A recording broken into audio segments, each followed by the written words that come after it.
Поднесени се 4 кандидатури за избор на градоначалник на општина Куманово до општинската организација на СДСМ и пријави од 90 партиски членови за советници во идниот состав на Советот. Дали наредните 4 години со општината ќе менаџира актуелниот градоначалник Максим Димитриевски, председателката на Советот Атина Мургашанска, председателот на општинската организација Мартин Костовски или секретарот Оливер Илиевски, ќе одлучи Централниот одбор на СДСМ предводен од лидерот на партијата Зоран Заев. Што се однесува до кандидатите, односно предлозите за кандидати за советници, навистина имаше многу голем број, од кој дел од нив од предлозите не ја прифатија кандидатурата, дел не ги исполнува условите и приближно 90 партиски членови прифатија кандидатура за советници.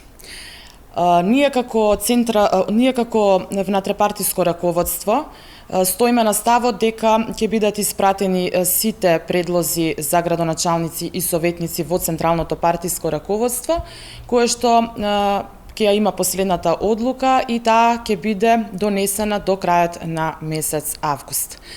Како амбициозна општинска организација им посакуваме среќа на нашите сопартици и јас знам дека кој да биде изберен ќе биде вистинскиот избор и најдоброто за нашата општина. Секако градоначалникот на општина Куманово ќе биде од редовите на СДСМ и ќе има максималната поддршка од нас како општинска организација и се надевам од нашите сограѓани.